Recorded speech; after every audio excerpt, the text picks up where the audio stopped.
G'day YouTube, Warbles on a lot here with an update on the movie I made last week or the week before concerning the unreported death of a lady on Danthonia, which is a multiple occupancy community property run by a religious outfit called the Bruderhofen.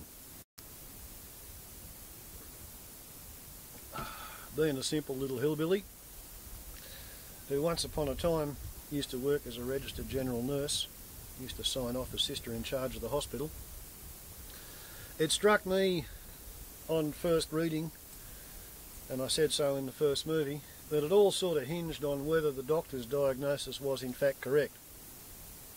If he was right and the patient had suffered an absolutely catastrophic cerebral bleed, then there really wasn't a whole lot of point in dragging her to town to the nearest hospital, putting her in an ambulance, taking her to somewhere to have magnetic resonance imagery taken of the inside of her head to confirm what could be diagnosed fairly accurately by old-fashioned methods of clinical diagnosis.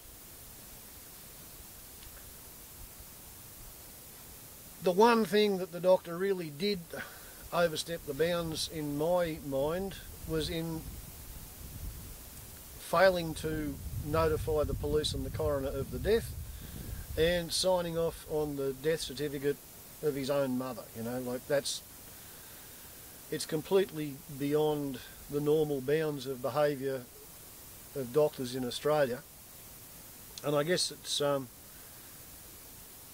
it's possibly related to the fact that the doctor concerned was an American, and Americans tend to have the idea that the rest of the world follows whatever's normal in America. So he probably thought that he was allowed to do it because maybe wherever he got his medical degree in America, maybe you're allowed to treat your mother or your father as a doctor. Here in Australia, no, you're not.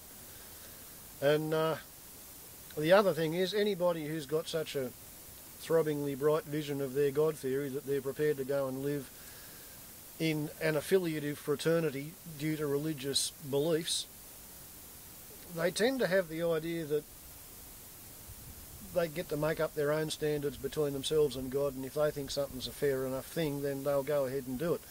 And that may have played a role here as well.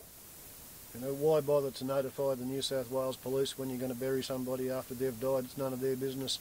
That could have been a bit of the mindset. But anyway, let's go and have a look at what the Glen Examiner's coverage of the unreported death at Danthonia was in this week's paper.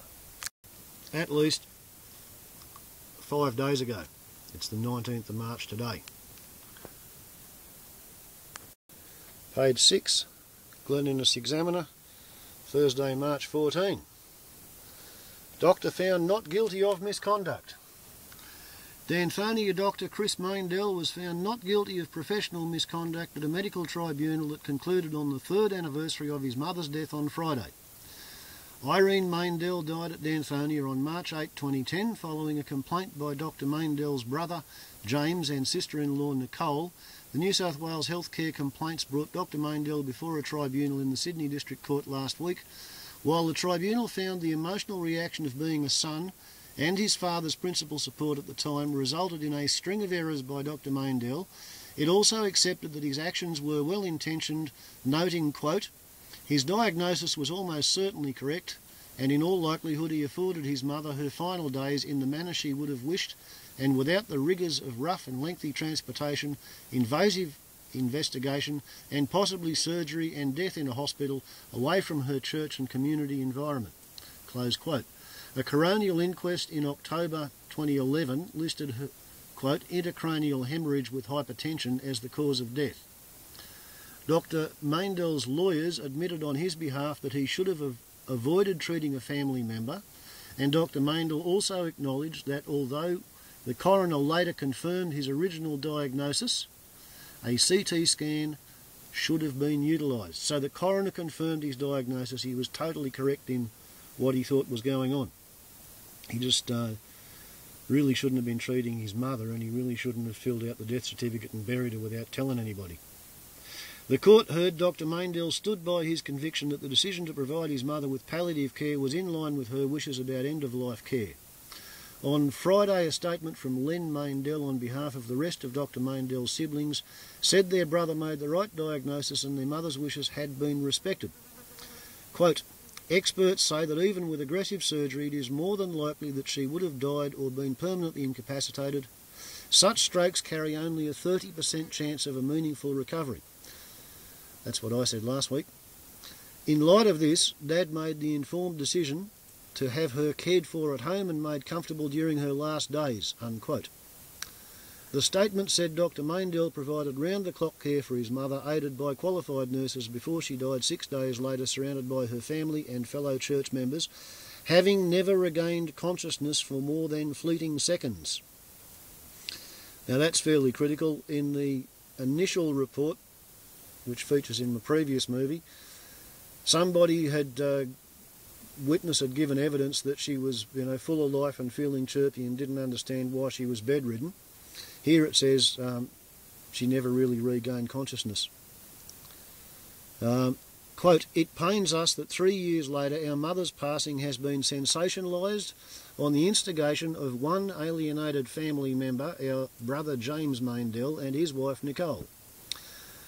We know that in caring for our mum, our brother Dr. Maendel had her best wishes and best interests at heart. The complex legal and medical ethical realities that medical professionals and caregivers navigate today can leave them open to second guessing. Okay, so that's pretty much rehashed in that block there,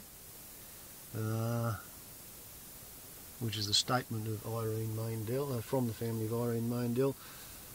Another one by the Inverell Times. There's one down here about the media coverage being disrespectful and offensive. I don't know whether I really agree with that. There is a letter from a well-meaning neighbour of Danthonia saying what a great bloke Dr. Chris Maendel is, and I don't doubt that and I don't dispute it.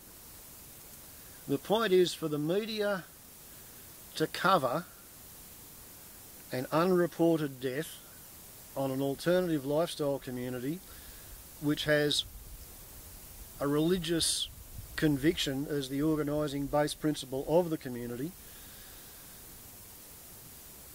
it would be pretty much infantile and childish not to expect the media to at least cover the option that you've got an unreported death at a cult, especially as there are ex-members of the Bruderhof who are running around the globe saying, oh, it's a cult, it's a cult, it's a cult.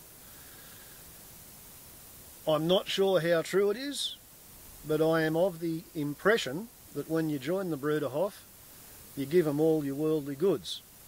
When you leave the Bruderhof, if you leave the Bruderhof, they give you a set of clothes to wear when you walk out the gate. So, if that's true, and like I said, I don't know whether it is true, but if that's true, then it would be reasonable to expect that there would be some people who used to be members who've got nothing good to say about it. I also I find a lot of sympathy with the position of the police and the authorities, in that if they sit back and say, oh, well, they're well-meaning peoples and he's a good doctor and his neighbours like him and they do a lot of good for the town, and, let's face it, Danthonia would be spending at least as much money in the town of Inverell as the Waitalabar community would be spending in the town of Glen. And whether the people from the community have got dreadlocks and cheesecloth and bells and rings and smell of incense, or whether they've got headscarves and they get around in a little group looking worried and anxious, it doesn't matter to the people in the town or the business people. They're just seen as a bunch of people who more or less keep to themselves except when they come to town and spend money, therefore they're a good thing. So you get different reactions in the press and the media, but I don't think the coverage was unreasonable. It could have been quite a sensational thing. An unreported death on an alternative community. Ooh, somebody says they're a cult. Ooh, what's going on? But it wasn't an exorcism. It wasn't any sort of a horrendous torture session or anything. It was just a bloke who was used to being the community doctor faced with the fact that his mother had had a stroke.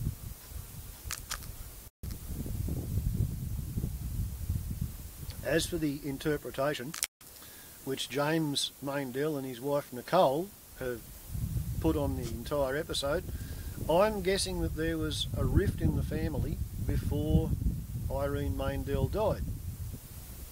And anybody who's already got a grievance against somebody else is entirely likely to view anything that the person they got the grievance against does through an unfavourable lens.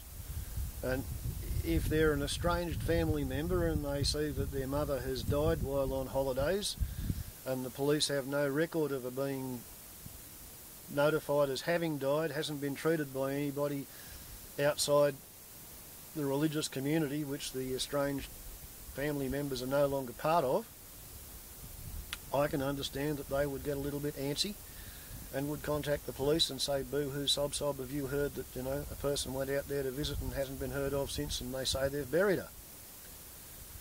And you could understand the police thinking, well, you know, this is better than going chasing the local pot farmers with a helicopter.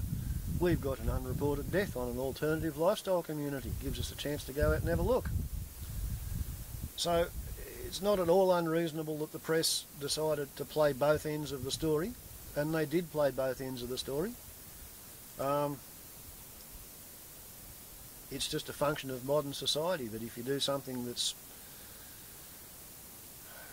so far out on the feathery edge of being highly illegal that you may go to jail for it, if the court decides that you need to go to jail, then the media coverage is going to be as spectacular as the reporters and journalists can organise without actually telling lies. I don't think there was anything in that newspaper article I read on the first movie that turned out to be wrong. Its coverage of both sides was pretty fair and accurate. And strange to say, when I got a personal message from Nicole Maendel, her comment was that she thought it was my previous movie was pretty fair coverage.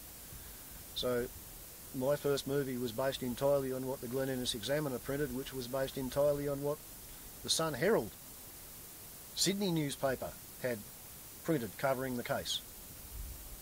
So anyway, it's nice to be able to have a part two with a resolution to what happened. The doctor was not guilty of misconduct, but he was smacked severely over the knuckles for having got his paperwork all wronged up. Warbles on a lot to YouTube. Ciao.